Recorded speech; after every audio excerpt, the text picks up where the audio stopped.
चलिए, हेलो बच्चों, कैसे हैं? अच्छे हैं। तो हम लोग नागरिकता के बारे में पढ़ रहे हैं। पिछली क्लास में हमने देखा कि नागरिकता में जब संविधान बना तो उस समय नागरिकता के लिए कौन कौन से कानून थे और किस अनुच्छेद में कौन कौन थे। नागरिकता संबंधी 5 से 11 अनुच्छेद थे और भाग 2 में नागरिकता के बारे में उल्लेख है। नागरिकता का उल्लेख किस भाग में है? भाग 2 में। कौन कौन से अनुच्छेद हैं? अनुच्छेद 5 से 11। तो हमने बताया था कि जब जन्म के समय, जब संविधान बना उस समय नागरिकता जो थी वो जन्म के आधार पर थी। याद है? तो जन्म के आधार पर थी तो उसका बहुत बड़ा दुष्प्रभाव पड़ा।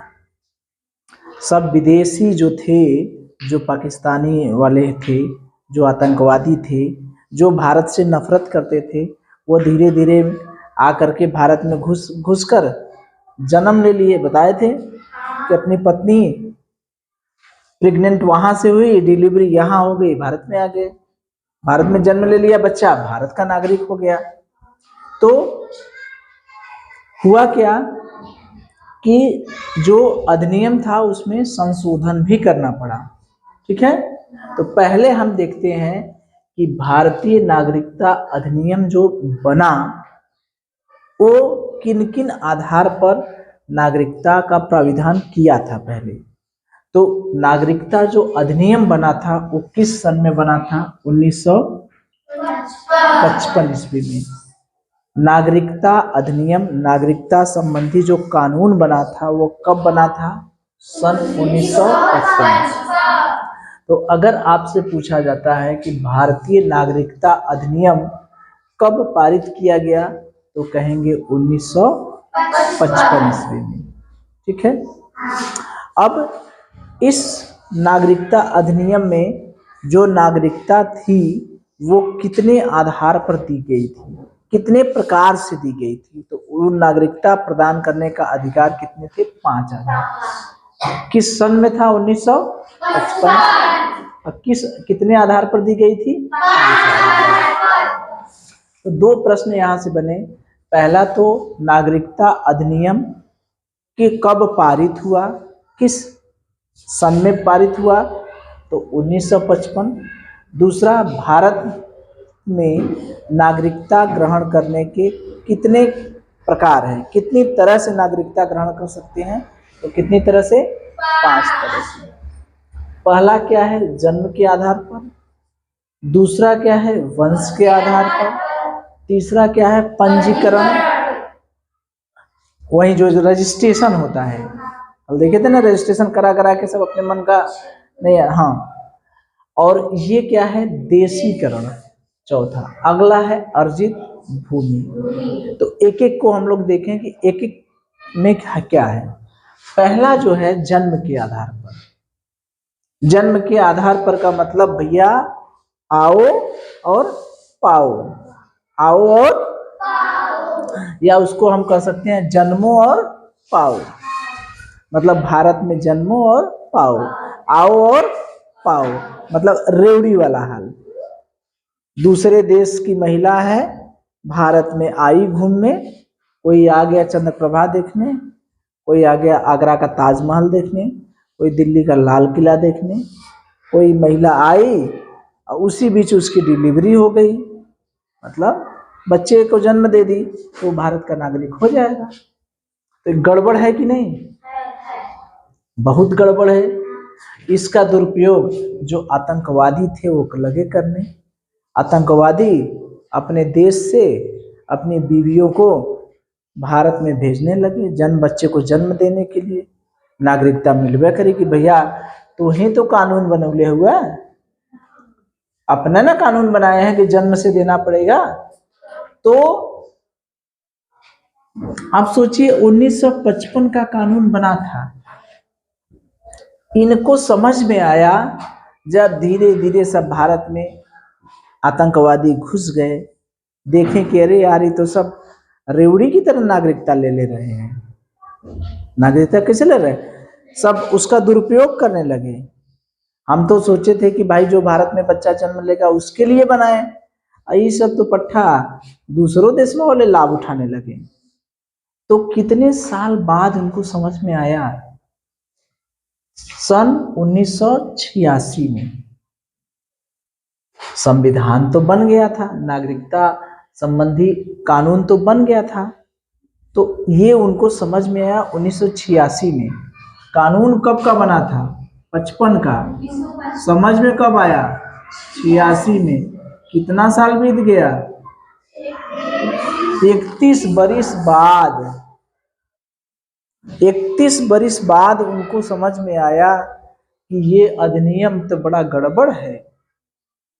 31 साल में कितना लोग आ गए होंगे, नहीं आ गए होंगे? तो सबसे पहला संशोधन करना पड़ा कि 1986 में। सबसे पहला संशोधन कब करना पड़ा? 1986 में। तो याद रखिएगा कि पहला संशोधन जो नागरिकता कानून में, नागरिकता अधिनियम में जो संशोधन करना पड़ा, वो सबसे पहला संशोधन कब करना पड़ा? 1986 में। अगर आपसे पूछा जाए कि नागरिकता अधिनियम 1955 में पहली बार संशोधन कब किया गया, कब किया गया पहली बार संशोधन? 1986 में। काहे जरूरत पड़ी पता चल रहा है ना, लेकिन बहुत लेट आए। लेकिन कहते हैं ना कि देर आए और दुरुस्त आए, देर आए और दुरुस्त आए। तो 1986 के संशोधन में क्या किए कि उन्होंने कहा कि ऐसा नहीं है, अभी ना चली कि जौन बच्चा जन्म ले लेन भारत में उस सबहन के नागरिकता हमने दे दी। अब हमको माता या पिता कम से कम एक भारत का नागरिक होना चाहिए। माता या पिता एक ठो भारत का होना चाहिए। फायदा हुआ कि नहीं? ये है अपना इंडिया, ये है पाकिस्तान। तो पाकिस्तान का आदमी मेहरारू दोनों लोग आके यहाँ बच्चा दे दिलीन, बच्चा दे पैदा कर दिए, तो ये नागरिक बनेगा। अब पहले तो बन जाता था, लेकिन अब एक ठो इधर का होना चाहिए, एक ठो इधर का होना चाहिए, या तो दोनों इधर का हो तब बच्चा पैदा होगा तब। अब दोनों इधर का है तो इधर आके सोचें कि हम चले इंडिया में चले, अपने औरत का डिलीवरी करा दें, बच्चा पैदा हो जाए तो हुई नहीं। क्यों? क्योंकि कानून बन गया है भैया, या तो एक ठो इंडिया का होना चाहिए या तो दोनों इंडिया का हो, कम से कम एक भारतीय होना चाहिए। तब वो सब समझ गए कि अब तो ये सब चालाक हो गए।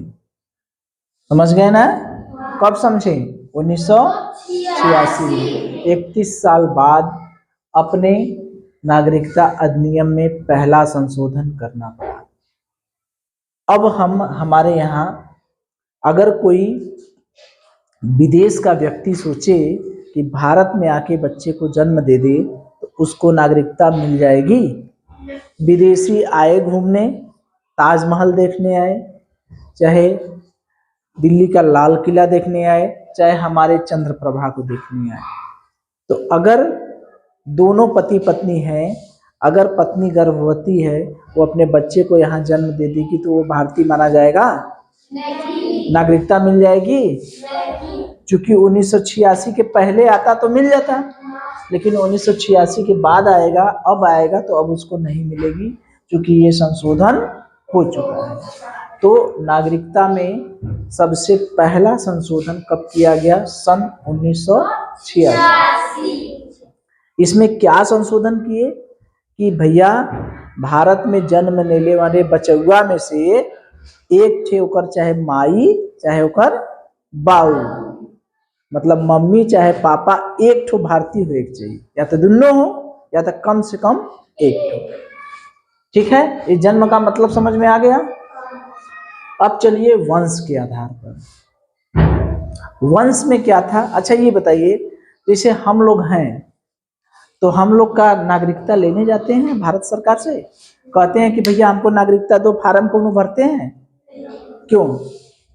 हमरे बाऊ हम लोगों के पिताजी भारत के हैं, उनके पिताजी भारत के थे, भारत के में भी पैदा हुए थे, उनके पिताजी भी भारत में पैदा हुए थे, मतलब दादा का दादा या दादा का बाऊ ये सब भारत में पैदा हुए थे। तो अपने वंश के आधार पर ही, मतलब बब्बा के आधार पर ही हमको भारत का मान लिया जाता है। ऐसा नहीं ना कोई कोई कहता कि अरे यार सूरज तुम तो विदेशी हो, तुम भारत के कहाँ हो। तो सूरज जान रहे हैं कि हमार बाऊ भी यही भारत में पैदा भइले, हमार बब्बा भी भारत में पैदा भइले। जब देश आजाद भल तब उसकला केहू के बब्बा रहल हो और केहू के बब्बा न रहल हो। ऐसे में हुई ने बहुत सा लोग हुई हैं, बब्बा न नहीं होंगे तो बब्बा के बाऊ होंगे, नहीं होंगे। तो पहले जो नागरिकता दी जाती थी, जो वंश वाला परंपरा था, तो देखिए हम लोग देख रहे थे कि हमको जो नागरिकता मिली है वो यहाँ पर कैसे मिली है। हमारे पिताजी कैसे थे, भारत की नागरिकता मिली थी, उनको कैसे मिली थी, अपने पिताजी से, मतलब हमारे दादाजी से। दादाजी को कैसे मिली थी, उनके पिताजी से। तो हम लोग फार्म वार्म नहीं ना भरते, तो भरते हैं, हमको अपने बब्बा से या जो दादा हैं, दादा से या दादा के पिताजी से, दादा के पिताजी से दादा को मिली, दादा से उनके लड़के को मिली, मतलब हमारे पिताजी को, हमारे पिताजी को हमसे मिली, और हमारे लड़के को किससे मिल जाएगी, हमसे मिल जाएगी। ठीक है। तो जो दूसरा था वो वंश के आधार पर था। तो शुरू में ये कहा गया कि भैया जो वंश निर्धारित होगा वो पिता से निर्धारित होगा। ठीक है ना। सभी लोग कहते हैं कि सूरज किसका लड़का है, किसका, बलवंत का। इतलेश किसका लड़का है, राकेश का। कभी इतलेश के मम्मी का नाम नहीं लेते हैं। किसी का जब लड़का पूछा जाता है किसके लड़के हैं तो पापा का नाम लेते हैं। तो क्या मम्मी का लड़का नहीं हुआ, मम्मी का भी तो लड़का है। तो जो वंश डिसाइड होता था शुरू में वो कैसे निर्धारित होता था, पिता से। लेकिन ये सही था, मतलब पिता के जगह अगर माता रहेगी तो माता जन्म देगी बच्चों को, तो माता के आधार पर नहीं होगा उसका निर्धारण। तो ये गड़बड़ था ना यहाँ।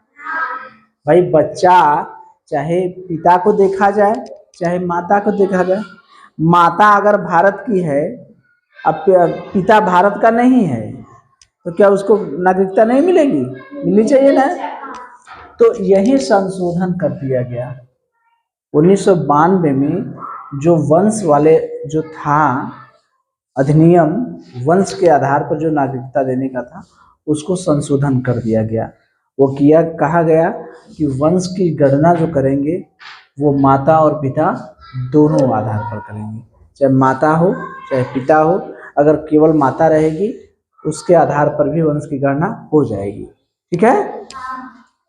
तो जो 1992 में संशोधन किया गया, एक दूसरा भी संशोधन किया। पहला संशोधन कब किया गया, 1986 में। दूसरा संशोधन कब किया गया, 1992। ये वंश वाला संशोधन था, ये माता या पिता दोनों के आधार पर दी जाएगी, खाली पिता के आधार पर नहीं, माता और पिता दोनों। अब पहला जो 1986 वाला था जन्म से था, जन्म के आधार पर कि माता या पिता के एक भारतीय हो, उस आधार पर था। और 2003 में फिर आया था कि फिर संशोधन किया गया, ये भी जन्म से ही रिलेटेड है। ये 2003 वाला भी क्या है, जन्म से, इसी से रिलेटेड है। कि इसमें कहा गया, 86 में कहा गया कि माता या पिता कम से कम एक भारतीय हों, तब पर भी नागरिकता दे दी जाएगी। ठीक है। अब 2003 में क्या देखें कि जन्म माता और पिता दोनों भारतीय होनी चाहिए। माता और पिता क्या होने चाहिए, दोनों भारतीय होनी चाहिए। तो ये 1986 वाला और 2003 वाला, ये दोनों किससे संबंधित है? जन्म से नागरिकता के आधार पर। और 1992 वाला किससे है? वंश के आधार पर। तो ये वंश वाला समझ में आया कि हमें वंश के आधार पर, पहले था कि पिता के आधार पर वंश निर्धारित होता था, लेकिन 1992 में संविधान संशोधन अधिनियम जो था, ये नागरिकता अधिनियम 1955, इसमें संशोधित करके हम ये कह दिए कि माता और पिता दोनों आधार पर वंश की गणना की जाएगी। तीसरा है पंजीकरण के आधार पर। देखे थे कि जब शुरू में देश विभाजन से पहले ये था कि भैया पंजीकरण कराना पड़ेगा, पंजीकरण करा के, ये नहीं कि भैया मुंह उठा के चले आए चलो हमको नागरिकता दे दो, ऐसा तो था नहीं। पहले 6 महीना रहोगे, रजिस्ट्रेशन करो, फॉर्म भरो, मतलब पंजीकरण करो, 6 महीना तक रहो, उसके बाद नागरिकता दी जाएगी। तो ये तो शुरुआत में था। उसके बाद 5 वर्ष कर दिया गया, उसके बाद फिर बाद में 7 वर्ष कर दिया गया कि 7 वर्ष तक भारत में रहोगे, पंजीयन करा लो, 7 वर्ष तक रहोगे, उसके बाद पंजीयन करोगे, रजिस्ट्रेशन करोगे, पंजीकरण करोगे। उसके बाद एक विभाग था गृह मंत्रालय, अनुच्छेद 11, गृह मंत्रालय चेक करेगा कि कहीं ऐसा तो नहीं है आतंकवादी है, 7 साल आया है, ये 7 साल रह के और जो है हम तो अब बम फोड़ेंगे, हम तो भारत में आतंकवादी सबको बनाएंगे। तो चेक करेगा कि कहीं ये क्रिमिनल तो नहीं है, कहीं ये अपराधी तो नहीं है, कहीं आतंकवादी तो नहीं है। अगर गृह मंत्रालय देख लेगा कि नहीं भैया ये बढ़िया है, ये भारत में रहने लायक है, ये जो भी काम किया है इसके अंदर भारत बस चुका है, तब वो उसको नागरिकता दे दी जाएगी। तो तीसरा जो था वो पंजीकरण के आधार पर। ठीक है, तो कितने संशोधन हो चुके हैं अब तक? 3, 1986, 1992 और 2003। चौथा तरीका था देशीकरण का। देशीकरण का मतलब कि कोई ऐसा व्यक्ति जो भारत में आ गया, 10 साल तक भारत में रहा, भारत की भाषा, संस्कृति, यहाँ के लोगों के रहन सहन, सब कुछ मतलब पूरा भारत में घुल मिल गया, उसको हम नागरिकता दे सकते हैं। ठीक, ये तो है।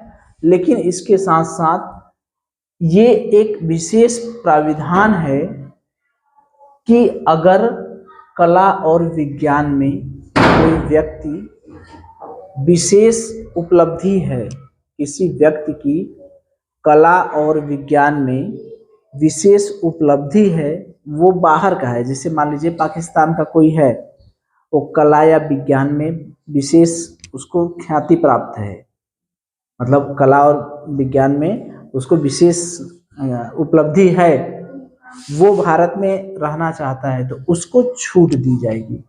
उसको ऐसा नहीं है कि 10 वर्ष तक तुम रहोगे तब तुमको देंगे। उसके लिए तुम पंजीकरण करा लो, पंजीकरण करा के कम से कम जो 22 भाषा है उसमें से एक भाषा जानते रहो। 22 भाषा में से एक भाषा, संविधान में कितनी भाषाओं का उल्लेख है?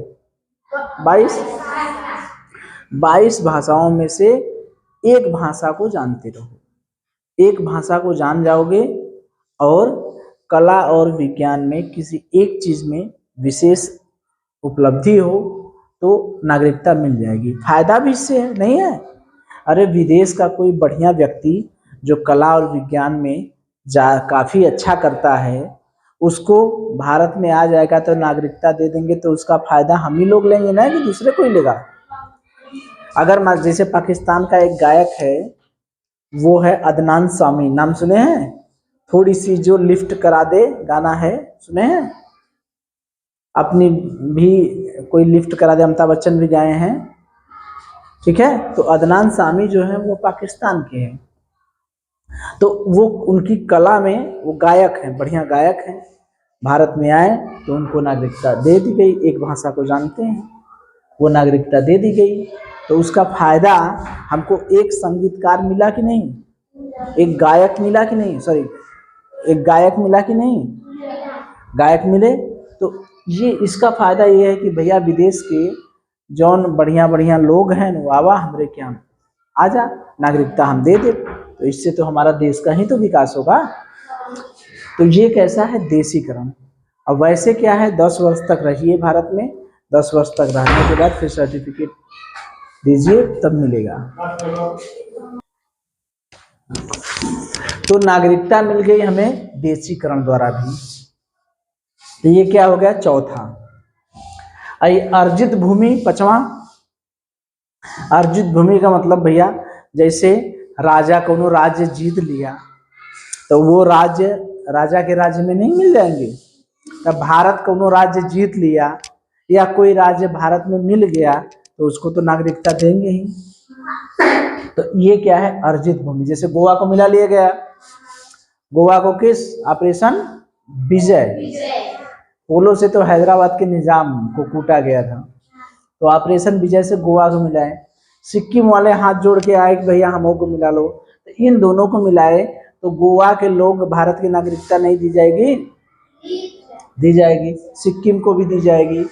तो अब तक हमने क्या देखा 5 तरह से नागरिकता मिलेगी। कैसे? जन्म के आधार पर, वंश के आधार पर, पंजीकरण के आधार पर, देशीकरण के आधार पर और अर्जित भूमि के आधार पर।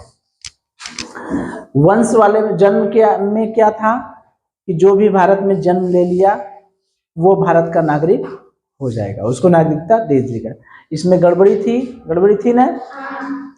तो चूंकि इसका दुरुपयोग होने लगा, आतंकवादी सब आके भारत में घुसने लगे, तो 31 साल बाद, कितना साल 31 साल बीत गया, तो 1986 में संशोधन किए। 1986 में संशोधन करके कहे कि भैया सबको नहीं मिल जाएगी, माता या पिता एक भारतीय होना चाहिए। फिर भी गड़बड़ था, तो इसको सुधार करके कहे कि 2003 में कहे कि माता और पिता दोनों भारतीय होना चाहिए। ये नहीं कि एक के भारतीय रही तो हो जाएगी, नागरिकता दे जाएगी। ठीक है।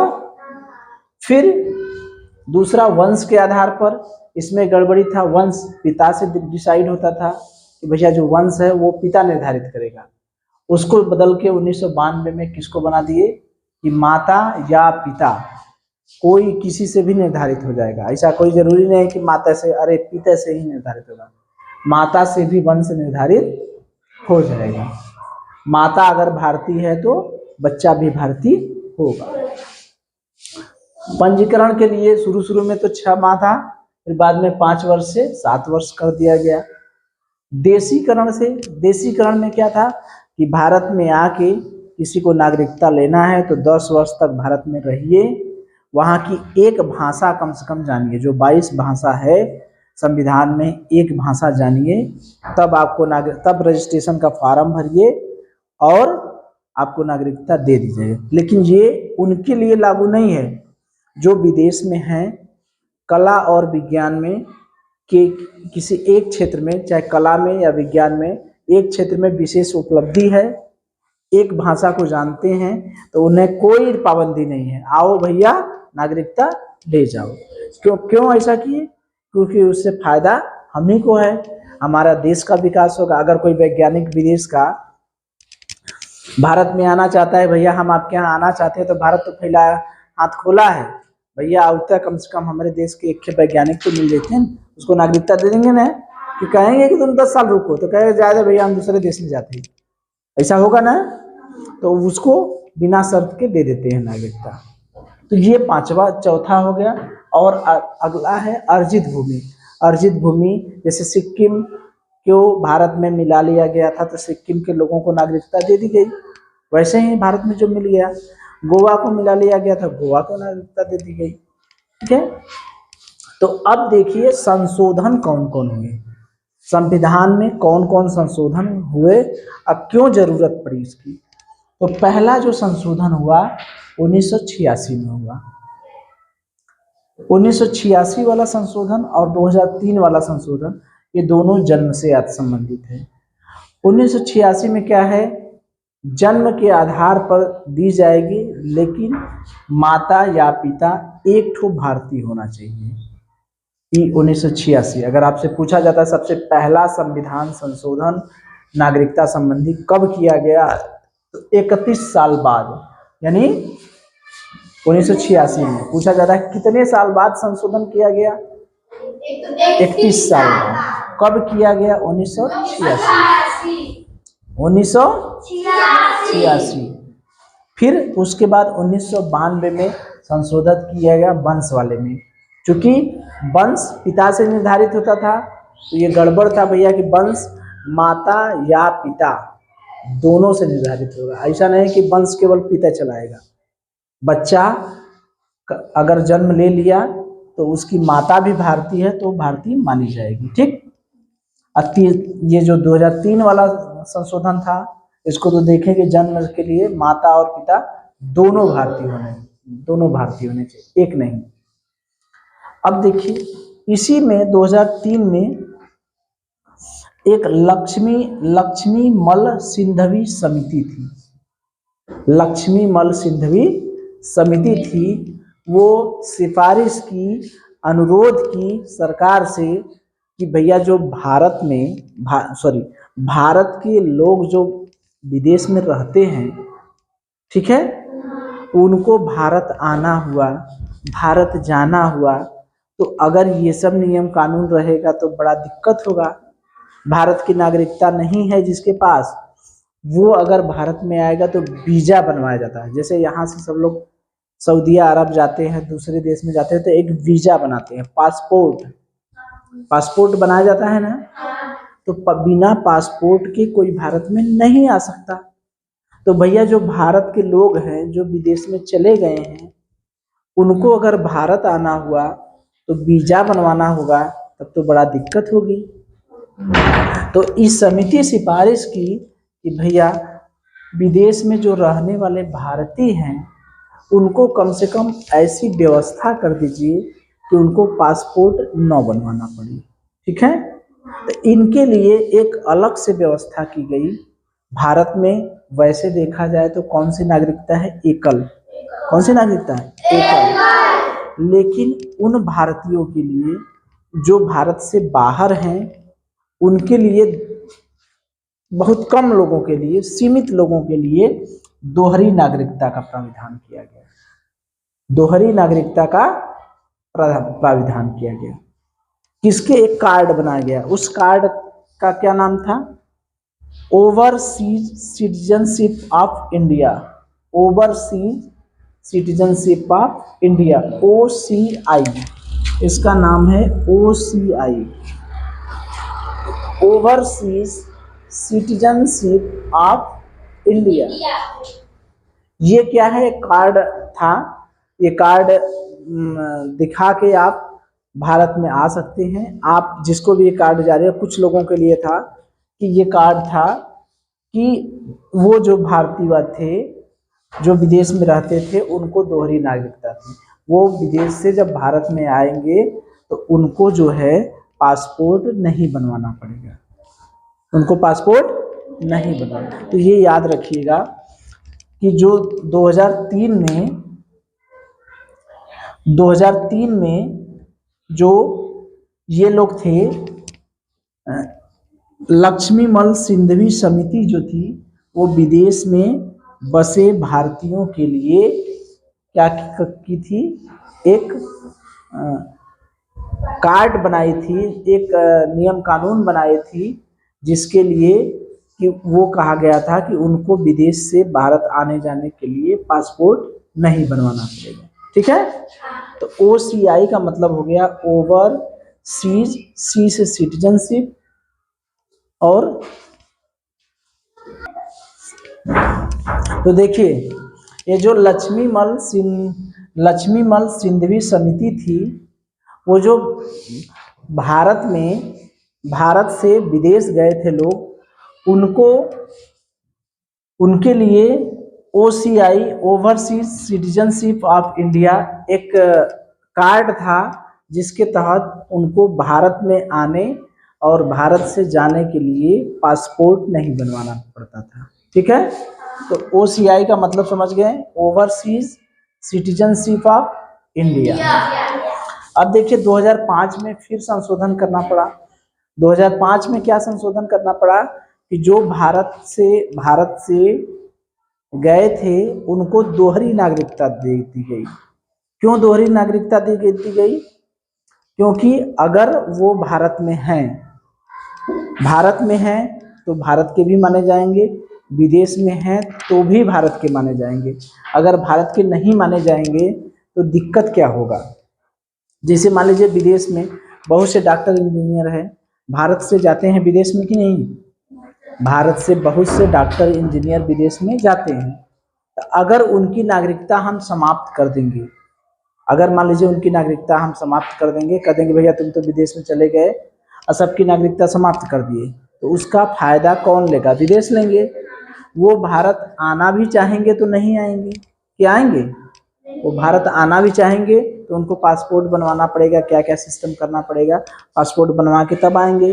तो इसीलिए इन बहुत कम लोगों के लिए, जो प्रवासी भारतीय हैं, बहुत कम लोगों के लिए ये ऐसा प्राविधान किया गया है कि वैसे तो भारत में कौन सी नागरिकता है? एकहरी नागरिकता, लेकिन कुछ लोगों के लिए जो भारत के लोग विदेश में हैं, वो चले गए हैं, डॉक्टर इंजीनियर वैज्ञानिक हैं, तो उनके लिए दोहरी नागरिकता की व्यवस्था है।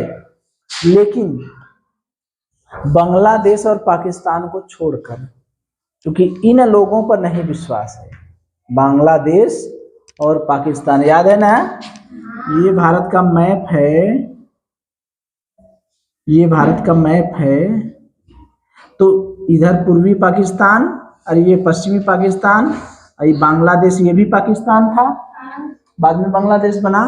तो इन दोनों पर विश्वास नहीं है। उसके बाद दुनिया का कोई भी देश के में जो भारत के लोग हैं वो विदेश में हैं, वो भारत में आना चाहेंगे या उनको दोहरी नागरिकता दे दी जाएगी, लेकिन बांग्लादेश और पाकिस्तान को छोड़कर, क्योंकि इन लोगों पर विश्वास भारत को नहीं है। अब देखिए 2005 में ये संशोधन किया गया, और 2015 में क्या संशोधन किया गया कि एक था ओसीआई था ना, वो Indian overseas citizenship of India, और एक है PIO, person of Indian origin, यानी जो भारत के लोग थे उनको, जो भारत में पैदा होने वाले लोग थे और जो प्रवासी थे, यानी जो भारत में पैदा होने वाले थे और जो भारत के बाहर रहने वाले, उन दोनों को आपस में मिला दिया गया, मर्ज कर दिया गया। पीआईओ और ओसीआई दोनों को आपस में मिला दिया गया, ये दोनों अब अलग अलग नहीं हैं, दोनों को आपस में विलय कर दिया गया।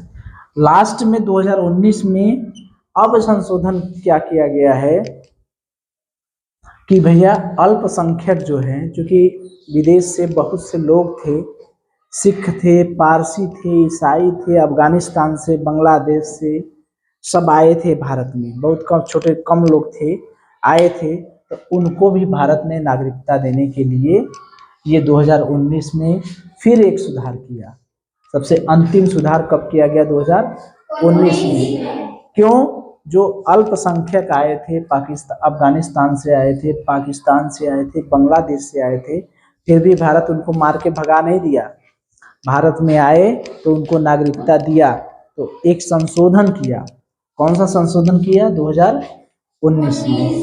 2019 में ये संशोधन करके इनको आपस में नागरिकता दे दिया गया भारत में। तो कितना संशोधन हुआ? 1986 में जन्म वाला, 2003 में जन्म वाला, 1986 में माता या पिता एक भारतीय, और 2003 में माता और पिता दोनों भारतीय। 1992 में वंश वाला था, पहले पिता था फिर माता और पिता दोनों को दे दिया गया। 2003 में क्या था? लक्ष्मीमल से, 2003 में माता और पिता दोनों भारतीय हो, जन्म वाला, वही हो गया। इसमें एक चीज़ याद रखिएगा कि लक्ष्मीमल सिंधवी ने सिफारिश की थी उन लोगों के लिए जो भारत से विदेश में गए थे, तो उनको बिना पासपोर्ट के आने जाने के लिए व्यवस्था की थी। उसे हम लोग कहते हैं OCI, overseas citizenship of India. इसका एक कार्ड दिया गया था। अब 2005 में जो प्रवासी भारतीय थे उनको दोहरी नागरिकता दे दी गई थी, ठीक है। और 2015 में पीआईओ और ओसीआई को मिला लिया गया और 2019 में अल्पसंख्यक लोग जो अफगानिस्तान, पाकिस्तान और कहाँ से, बांग्लादेश से भारत में आए थे, सिख थे, पारसी थे, ईसाई थे, बौद्ध धर्म वाले थे, उनको नागरिकता दे दी गई। अब नागरिकता समाप्त कैसे हो सकती है? नागरिकता लेने के कितने आधार हैं? 5। और नागरिकता समाप्त होने के कितने तरह के तरीके हैं? 3। कितने तरीके हैं? 3। या तो खुदा आप त्याग दीजिए, चलिए देखिए नागरिकता समाप्त कैसे कर सकती है। नागरिकता समाप्त लेने के कितने आधार हैं? 3। 5 नागरिकता लेने के 5 आधार।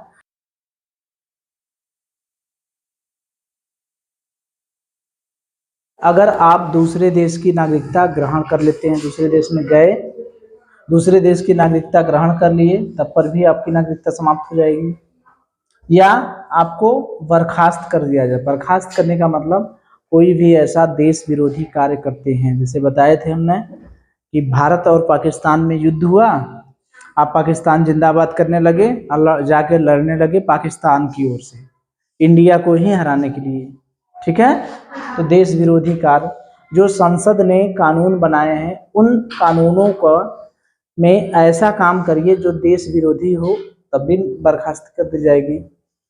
वंचित करने का मतलब पंजीकरण करने के लिए था, कभी 6 माह था, 5 साल था, 7 साल था, 10 साल था, देशीकरण करके 10 साल था। तो ये जो पंजीकरण करते थे, वो पंजीकरण में मान लीजिए 7 साल के बाद नागरिकता देना है आपको, आप सर्टिफिकेट फर्जी लगा दिए, जो प्रमाण पत्र लगाना था, कागज लगाना था, वो कैसा लगा दिए? फर्जी लगा दिए। फर्जी लगा के ले लिए। जब गृह मंत्रालय चेक किया तो देखा कि अरे यार ये तो फर्जी लगाया है, तब भी आपकी हटा देंगे। संविधान विरोधी कार्य किए, किसी विदेशी महिला से विवाह कर लिए और जाके ओइठन बस गए विदेश में, तो इंतजार करेंगे भारत वाले, भैया अब आए अब आए अब आए, तो आइबे नहीं किए। 7 साल बीत गया, 10 साल बीत गया, 15 साल बीत गया, 20 साल बीत गया, वही ठहर रह गए, तब वो समाप्त कर देंगे। 7 वर्ष तक से भारत में रह ज्यादा 7 वर्ष से ज्यादा भारत से बाहर रह गए, 7 वर्ष तक इंतजार करते हैं। अगर 7 वर्ष तक आप नहीं आए तो आपकी नागरिकता स्वतः समाप्त हो जाएगी अपने आप। विदेश में चले गए, 7 वर्ष तक नहीं आए तो अपने आप समाप्त हो गई। और एक चीज, विदेश में 2 साल तक अगर सजा पाए हैं, विदेश में किसी भी जेल में 2 साल तक सजा पाए हैं, तभी नहीं कि वहां से छिपा के आप नागरिकता ले लेंगे। पता चल जाएगा कि आपने विदेश में 2 वर्ष तक सजा पाया है, तब भी आपकी नागरिकता समाप्त कर दी जाएगी, ठीक है।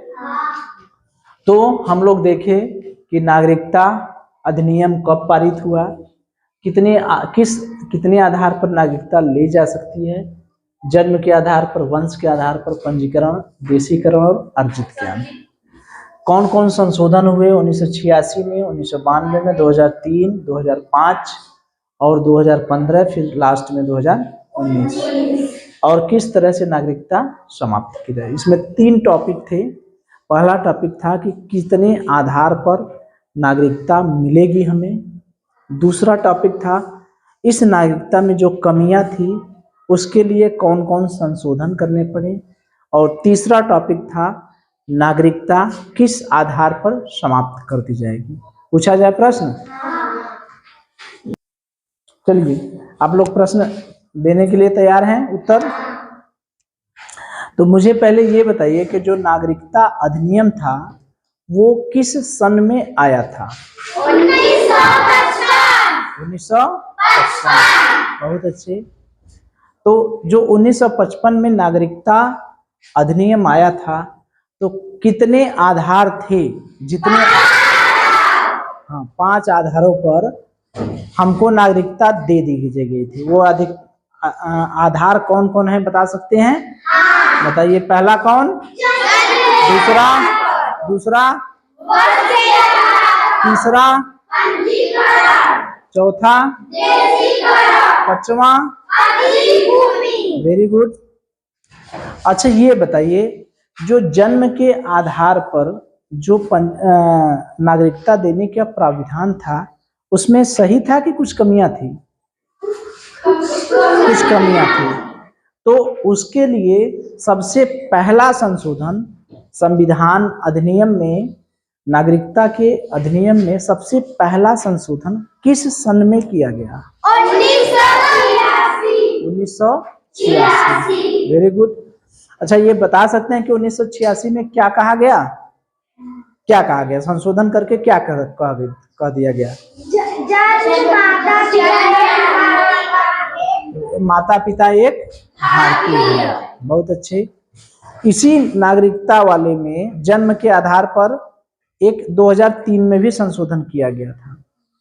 1986 में संशोधन था कि माता पिता एक भारतीय होने चाहिए, और 2003 में क्या था?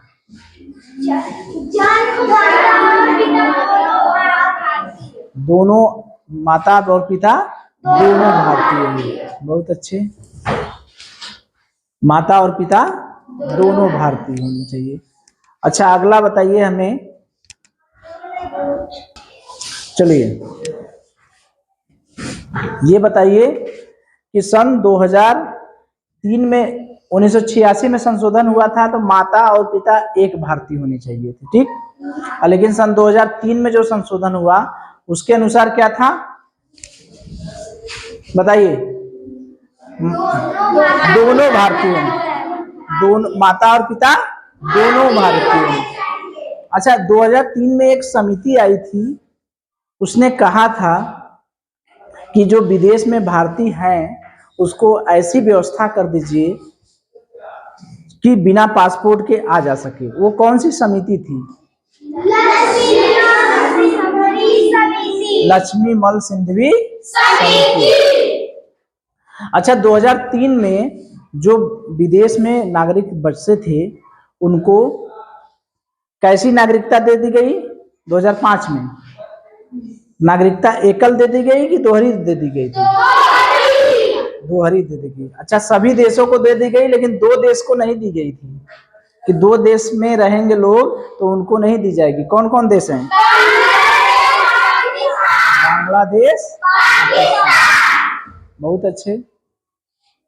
अच्छा, ये बताइए कि जो पंजीकरण था, पंजीकरण के लिए शुरू में कितने माह का प्राविधान था? 6 माह। अब कितने माह है? अब कितने वर्ष है? 5 वर्ष। फिर उसके बाद कितना कर दिया गया? Very good. अच्छा, ये बताइए कि एक ऐसी विधि थी जिसमें नागरिकता दे दी गई थी, उसमें क्या था कि कोई व्यक्ति 10 वर्ष तक रहे, आए भारत में, 10 वर्ष तक रहे, वहाँ की भाषा सीख ले, वहाँ में ढल जाए, तो वो उस नियम का क्या नाम था? देशीकरण। बहुत अच्छे। अच्छा, इसी नियम के तहत एक और प्राविधान था कि कला और विज्ञान में अगर कोई व्यक्ति विशेष उपलब्धि प्राप्त किया है, विदेश का है, तो क्या उसको भी 10 वर्ष तक रहना पड़ेगा? नहीं। उसको बिना शर्त के दे दी जाएगी नागरिकता? हाँ, बहुत अच्छे। अगला था गोवा और सिक्किम।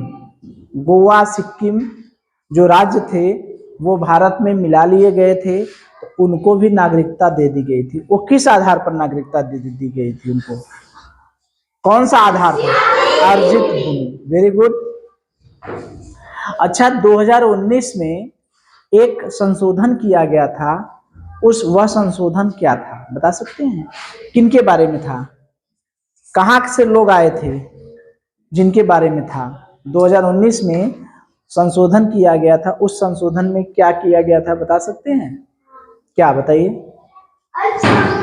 अल्पसंख्यक लोग, यानी जो भारत में आए थे उनको नागरिकता देने के लिए 2019 में क्या किया जाएगा? प्राविधान किया गया था। ठीक है, बैठिए। अच्छा, एक अंतिम प्रश्न मुझे बता दीजिए कि